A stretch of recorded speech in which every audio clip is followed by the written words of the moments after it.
Time out. This song trash. This song's not trash. I got the horses in the bag. Hey. Yo! Go ahead, you can start.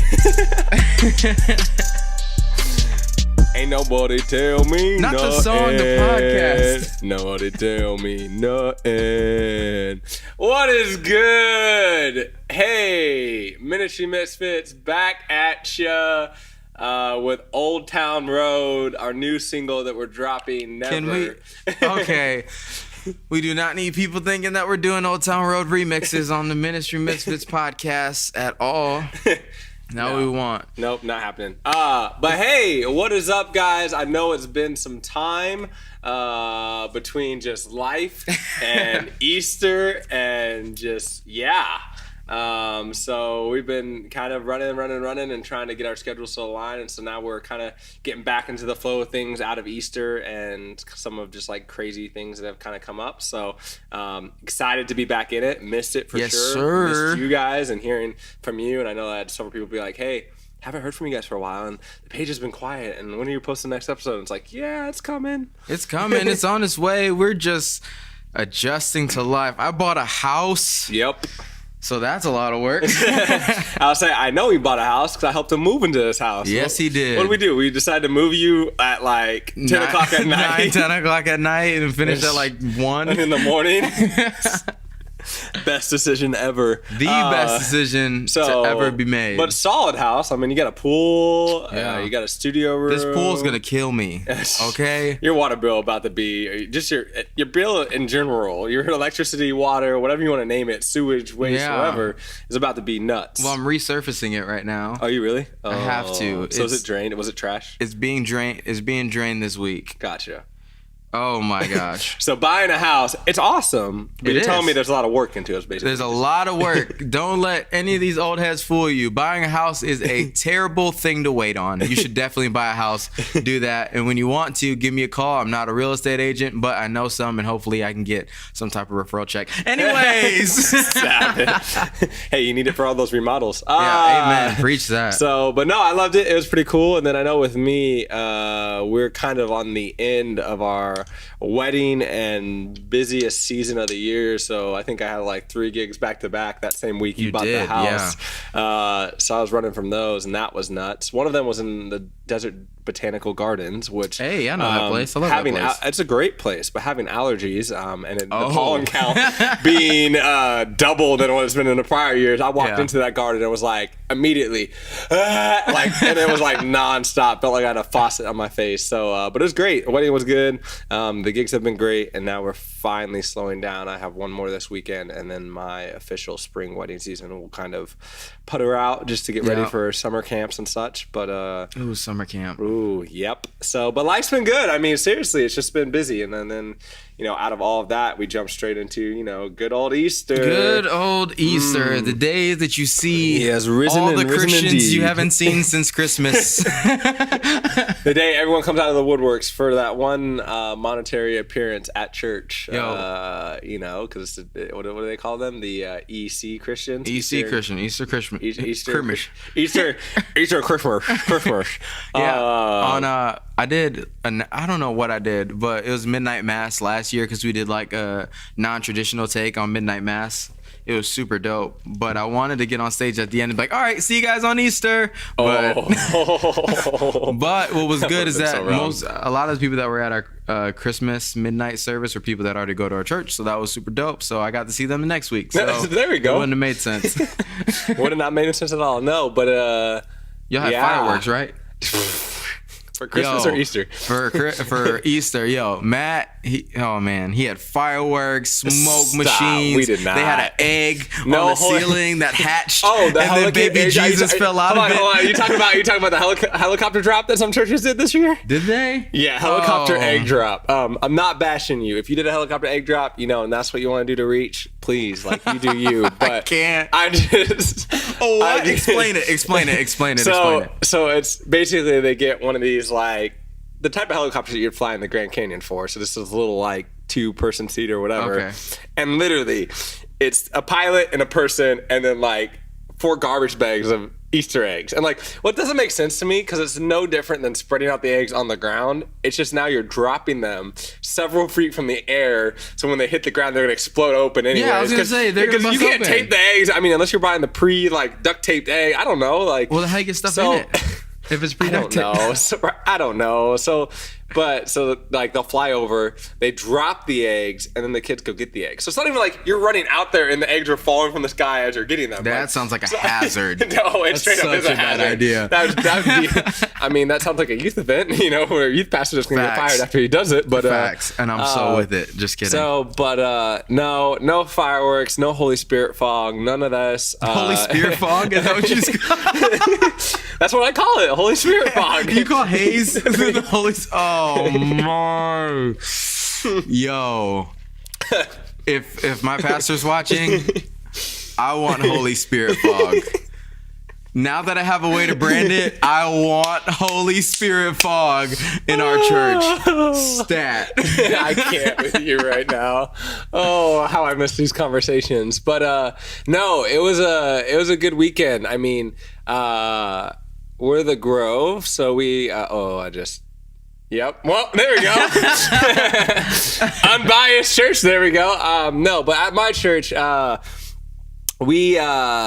we did our church services this weekend is we had a Good Friday service, and then our children's team does an Easter walk. Okay. And so instead of doing egg hunts and stuff like that, what they decided to do is they do kind of the whole journey of Jesus' last few days all the way up to the cross and his resurrection through a storybook. So the kids come through, they get a storybook, and they kind of build this storybook with pieces and experiential moments the whole way through. And then they have like Bible characters that kind of act out, and I had built a tomb just so the kids could go through the tomb and see that it was empty, and then so it's like all these different like experientials like on their level. So it was kind of cool. And then we had a Good Friday service, and that was cool. Just a lot of worship and intentional conversations, and we had a lot of our staff that just spoke from different perspectives, kind of on this idea of how am I going to get through this, and this hope. And so just taking kind of those main verses and breaking them down to like, how was Jesus going to get through this? What were these things that he was holding on to? So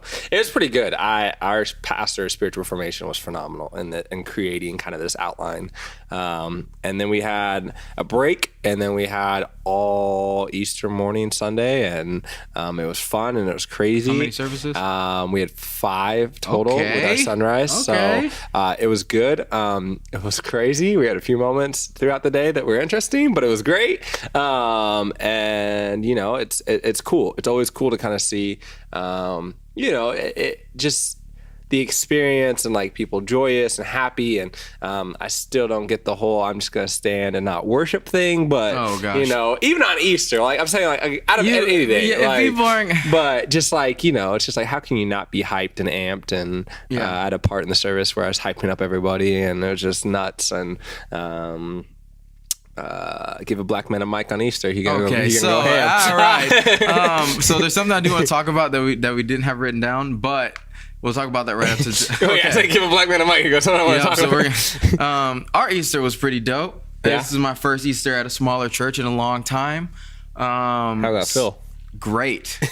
It wasn't overdone. It wasn't overproduced. It was just real. It was like a fresh take on Easter. That's cool. So it was like if you went to that service and then you came back the next week, or you come back this week coming up, you're going to get that same good feeling, that same production, that same good stuff. And I don't feel like we've like bait and switched anybody. We had a sunrise service early, but we had hot food. So there you go. Food, donuts and such. Then we had our 2 services back to bike. Our new worship pastor was there, so he straight up killed it. So it was super good, super cool. We didn't even have student services because I was like, I want all the families to go together, and it was a super awesome thing. No egg hunts, but there were some eggs in the church, I think, somewhere. But what came to my mind when you were telling me about your Easter service was the Ohio youth pastor. Did you hear about that? Mm-mm. So Ohio assistant pastor or something had the students come in and told them all to spit on him. And so wait, hold on. So the Ohio youth pastor told the students to come in and spit on who? On him, the youth pastor. What? Okay, so they're spitting on his face. All right, this is not even close to the worst part. I don't even understand. And then he goes, slap me. Wait, is this like part of the service? Yes. Oh, gosh. Slap me. So they're slapping him and slapping him. And then he tells the kid to cut him on the back with a knife. No, please tell me they did it. I'm not kidding. Please tell me they did it. Cut him on the back with a knife. And the kid's like, no, I'm not going to do it. So another kid does it. Instead, cuts him on the back with a knife. And it's supposed to be a representation of how much Jesus loves you and all these things and how he would die for you. No. Yeah, dead serious. Oh my gosh. I get the idea of illustrations and like trying to bring them to light. So as a youth pastor that was speaking for the Easter service? It wasn't an Easter service. Oh, it wasn't. It was just like a week or so before Easter. Oh my gosh. Maybe Good Friday service?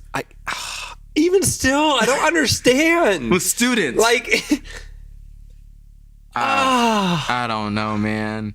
Yo, bad.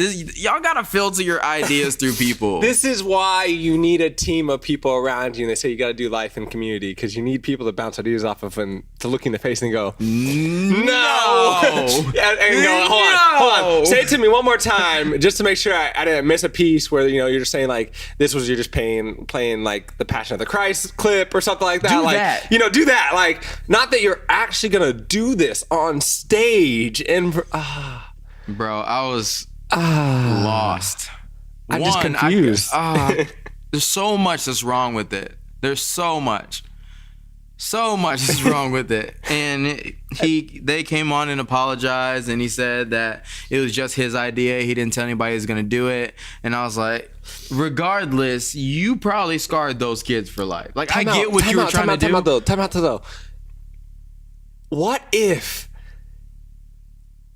someone walked into that room for the first time, and this is a glimpse of what a relationship with Jesus looks like? If they're stepping in and going, wait, if this is what Jesus is about, yo, I am out. Like, y'all wonder why people call Christianity a cult? It's because y'all do stuff like this. I mean, if I walked in and I had no clue, like, didn't grow up in the church, didn't understand anything, and like my friend's like, hey, come to this, like, it's gonna be cool, and I walk in, and you got people spitting on people, slapping people, and you got students cutting like your youth. Like, that to me is just trippy. That is just straight up cultish. That is straight up weird. Like, I would be like, no clue. I'd be like, yo, bro, I don't know what you just invited me to, but I'm out. The worst part is that I get it. I get the idea. Like, I've had some bad ideas, okay? Yeah. Nothing that even is close to this, but I've had some bad ideas, okay? Oh, I've been there too. But whenever I think that something may be a bad idea, I usually ask a couple other people if it's a bad idea or if it's a good idea. Yeah. Well, and I always like, at least with my team, like, yeah, at least like your team should know. And I'll say, hey, this is what I'm planning on doing. And like, I watch their faces first off, because if they make a face suggestion, I go, hey, what did you think? Wait a minute. What do you think of when I told this to you? And then like, what was the face gesture you made? And then two, like, what do you think of when I say this? Does it, make you like uneasy? Like, does it unsettle you? Like, because again, I think one way because God built me one way to think. Vice versa, another person thinks differently because God wired them differently. And so, but I mean, I just don't know whether that becomes a good idea ever. Well, it's the thing that people want to go all out for Easter, just like they want to go all out for Christmas. Ooh. At some point, you got too much.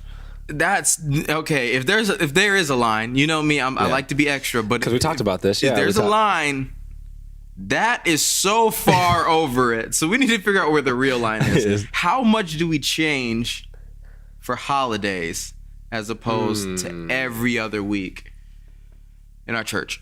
Well, that's so good because I had a friend that posted on their social media the other day, and they were like, this realization that, Easter comes around or Christmas comes around and we get all dolled up and we get all dressed up and like we're like, oh, Jesus this, and the 18 different inspirational quotes you post and like all these amazing things. You take all these family photos and you go to church and you have all these like memories and but it's like, fam, that's every day. Every day. Like to this day. It's like you're not just free on Easter Sunday, you're freed every day. And so like, how do you live in that way? And they're like, for me or for them, they're like, this is the first time that I feel like I've stepped out in that freedom and been like, wow, like this isn't just today, this is every day, and this is a life I need to continue to live every single day. And I don't know, I just feel like Like, yeah, I mean, I think, yeah, you want to still bring, draw in, obviously those EC Christians that, aren't going to come to like a weekly and giving them the opportunity to come and be there. But like,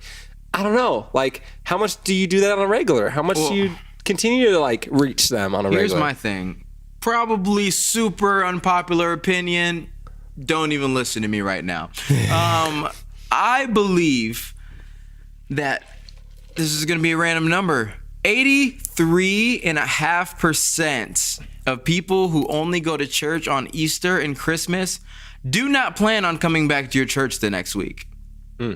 So if you are to completely revamp your service, do the highest production you've ever done, preach the absolute best, most illustrative, most inspiring, most informational message that you've ever spoken for this day, if you get them to come back and then they come back and it's a completely different church, you have engaged in a bait and switch tactic.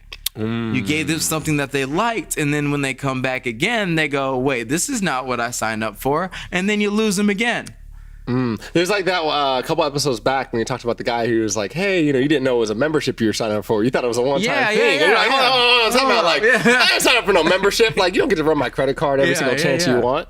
And I think that we get caught up in this like mentality, like, that bait and switch where it's like, that's not what church is every single Sunday. That's not what church is. And so how much do you do kind of, and again, like how much do you do that like theatrical production side of it, but how much do you keep it to who you are? And so that way when they come back, they don't feel like it's a complete different level of who you are. And I think that's why like it's important to stay true to your church roots and who you are and what you believe in. And kind of like speak that. And I think this was the first Easter, at least me being here, where we did our announcements and we did everything kind of similar to, a typical Sunday. So they weren't going to feel like that being different. And then they heard from different voices of our staff hearing about what we're passionate about and kind of like, and so it really kind of, even though, maybe we had some more theatric done like songs and, the message, had a really big takeaway illustration that was in the courtyard and all the stuff. In that, we still stayed true to who we were. And so you didn't lose, too much of that like production craziness. And so it's like, I don't know, where's that line? And I guess like for each church, like it's going to be different based on who you are. Some churches are basically that every single weekend. And my line sits where if you can look at your service for Easter or holiday and it looks completely different, I think, and what I'm saying is that if you have the capacity to pull off an amazing Easter service, then you probably have the capacity to pull off some more amazing services after that. Yeah. So this is not for the churches that do a big theatrical thing for Easter, but then they're also just theatrical all year in different ways. Well, then cool. You stuck to your roots. That's fine. Yeah. But if you invest all of your resources and everything that you possibly have only into these holiday services, and you're not really giving your other services that same care and love, I think, that kind of sucks. Yeah. Like, I think that... It really, like, well, and you're not like... Sorry, I didn't mean to cut you off. You're good. It's not like, this idea where it's like, you're not going to truly captivate, who you are as a church and your DNA. This is what it's like. It's like going to a steakhouse and getting steak, and then you come back the next day and they switch their menu to vegan. Yeah, you ain't ever going to that steakhouse. Never going back to that steakhouse. You know why? Because you tricked me. No offense to vegans. We still love you guys. But you tricked me, okay? And I don't want that same trickery going on in church. Especially when people already don't trust churches. When people already feel like the church is doing something weird and doing something shady or not being real and authentic. Yeah. Like, stick to what's been gaining growth already. Like, if you've already been growing all year and doing all these great things, keep doing those things and elevate them, but continue to elevate them throughout the entire year, not just once or twice a year. And I think that it could be great. Yeah. I'm just glad there were no Easter bunnies. Live Easter bunnies at my church. No offense if your church had live Easter bunnies. I don't know if anybody did, but I'm glad that we didn't. And we didn't either. We don't. Those things creep me out. Yeah, they can. Yeah, Because I know it's a grown man. I know there's a grown man in the suit. For kids, it's the cutest thing in the world. But I know that there's a grown man in that Easter bunny suit who's just breathing hard and sweating. And I'm just like, I don't want anything to do with this. No, don't want no grown man Easter bunny costume nightmares. That's for sure. Yeah. No, and I think, like, again, being true to the roots of your church is important, because especially if you're going to have those visitors come back, the next week potentially, and you're going to have people come back and see who you are. And so if they come back and it's completely different than like who you are on the regular, they're going to be like, well, this isn't what I fell in love with, on that Sunday, and this isn't what I felt like I connected with, and this is what and like you said, it's that bait and switch where you're like, I don't know, like this is kind of gross, and I hate when people get that bad taste in their mouth of like that being, and hate's a strong word, but I strongly dislike when, churches or even leaders do that, and the switches of, which I don't know, I feel like this is gonna go a different direction. I know we didn't really talk about this, but when you church hop, like you kind of get stuck in this like cycle of like, oh, you're at this church for 2 years or a year and a half, and then you go to this church for 2 years, a year and a half, and all those churches are locally in the valley, and so it's like, how much of a bad taste are you leaving in believers' hearts, for just, kind of getting up and, I get it. Sometimes it isn't, God's calling you somewhere and, you got to listen, you got to be obedient. But how much is it a resume builder and a jumping? And I know we're kind of segueing off of the Easter thing, but I don't know. It just, for me, it kind of just connected to this moment. How much is it a resume builder, and how much is it like, where's your heart at in the ministry? Are you just trying to like grow, get the next big thing or get the next big position, or, try to make this look good? Or are you just trying to like spread your youth vision across the valley, or your churches, your mind of church across the valley at like 18 different churches, or what? Yeah, that's a good question. Personally, oh man, I am big on transitioning well. I tell all my volunteers that. I say, if there's any point where you want to leave, I'm not going to be happy. Like, I'm not going to be like, yeah, go away. But I'm not going to be like, you must stay. All I ask is that you transition well. Yeah. That's all I care about. So if I was to leave, I want to transition well. The people who I've transitioned from before have taught me that after times before where I didn't transition well. The churches I went to after that taught me how to transition well, how to make that happen. And so, especially when you're hopping around in the same area, not only are you hurting the church that you were at, but then you may not be asking your people to follow you, but you're definitely giving them that opportunity to move with you. Yeah. And I think that's not good for the global church. Like, if we're just pulling kids back and forth to follow the pastors, then I think there's an issue. So like, if I was to leave my church where I am now, I wouldn't want to get hired at another one that's right next to it.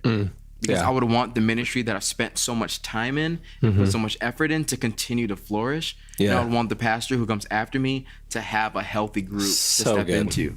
But not everybody thinks that way. Yeah. Because you have some pastors who are like, they worked at this church and then they got a higher salary offered to them 2 blocks over. So like, okay, we'll go over here. And then, don't really like this church, 2 blocks over here, 2 blocks over here. Now, you've been the youth pastor of every student in this city now. Yeah, like, they all know you, but don't know if it's a good no. Yeah. I think the key, too, is what you said, is a transition well, which I tell my leaders all the time. I'm like, hey, whatever you want to do, like, hey, let's sit down, let's talk about it. And like, I'm not gonna be happy, but I want to support you, encourage you, because guess what? Like, I firmly believe that, God hasn't called us to stay here where we're at, and God's going to grow you up and send you out. So, send them to me. Send them to you.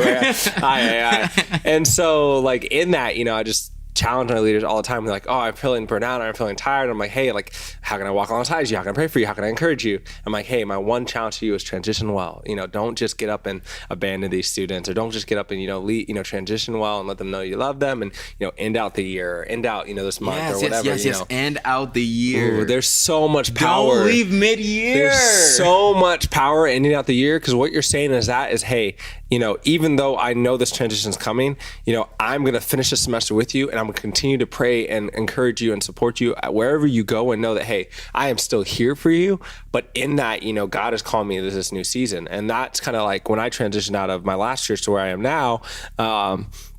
No big secret. I said it earlier in the episode. That in that, that I transitioned so well that I had people all the time, hey, oh, what about this place and where you're at now? We were thinking about checking out. And I always tell people, I'm like, hey, here's the deal. It's I don't want you to come over here for me. I don't want you to come over here, just because I'm here, or I'm in charge of this ministry or whatever.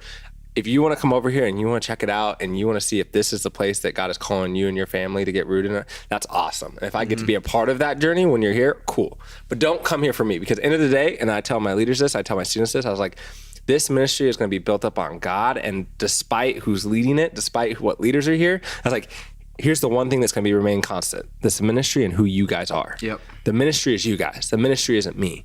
And so trying to, and always telling them in that, hey, this isn't me prefacing me getting ready to leave or anything like that, but it's me saying, hey, I don't want this ministry to be built upon me, that say something happens or God, says, hey, this is, what I'm calling you to do right now, and you need to get up. Or I just start to be straight doo-doo. Yeah. And he's like, hey, time for you to kind of get back to your roots. Yeah.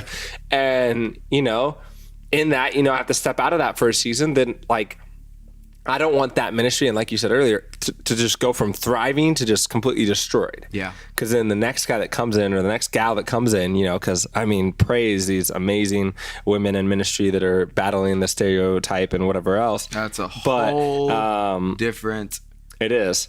Conversation. But in that, that they have to come in and they have to pick up the broken pieces and then try to get this ministry back up and going, and not even think about getting it thriving yet, just to get it to where it's healthy.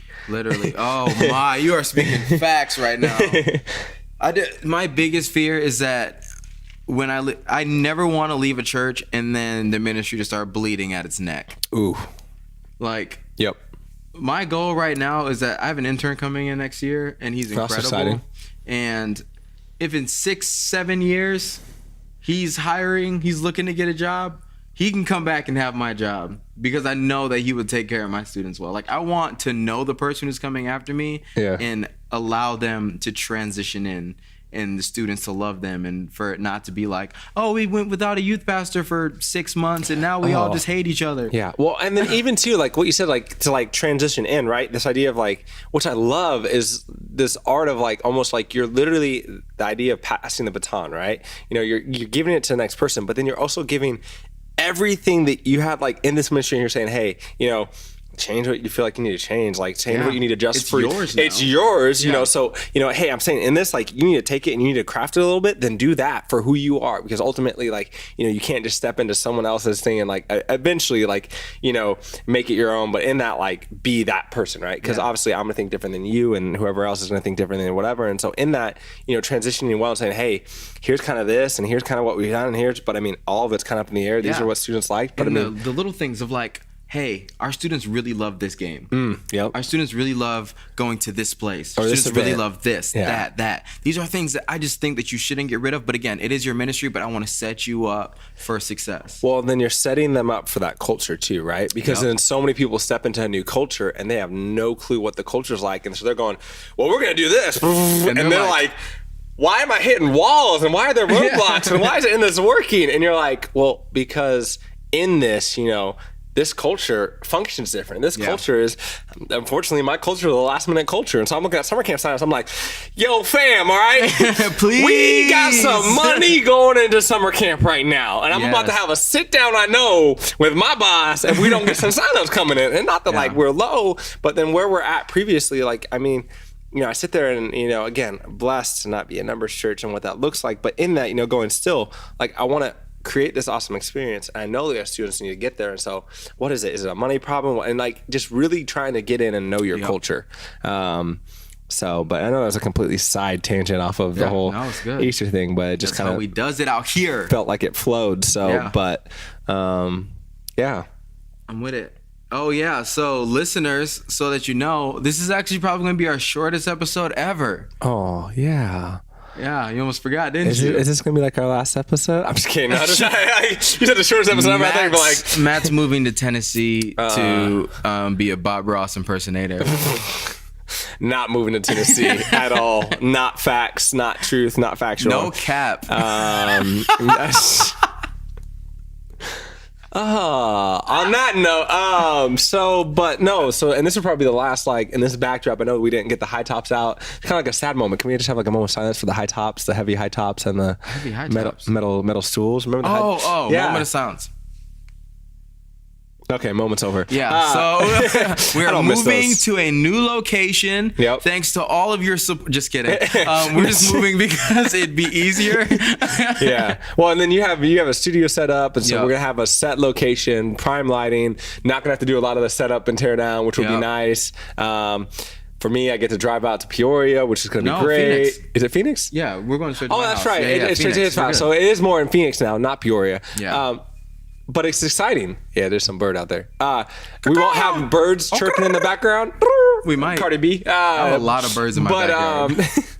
But it'll be good. It'll be exciting. It'll be in his kind of little studio space. And we'll start filming and recording there, which will be great. With some consistent content. So I'm excited because I know a lot's happened within the last 2 weeks that we were like going through the list and we're like, oh, we could talk about this. And we're like, this is a short episode. We can't talk about those within. Listen, if you're wondering, we are going to talk about the cathedral. Yep. We're going to talk about preachers and sneakers. Oof.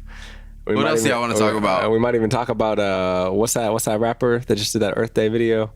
Lil Dicky. Aye. We're gonna talk about the Earth Day. Earth Day. I don't know. Elon Musk dropping his song on SoundCloud. We're gonna cover that. I don't know. Like we got so much more content to come. So I'm excited for this next season. If there's anything you want to hear about, email ministrymisfitspodcast at gmail.com.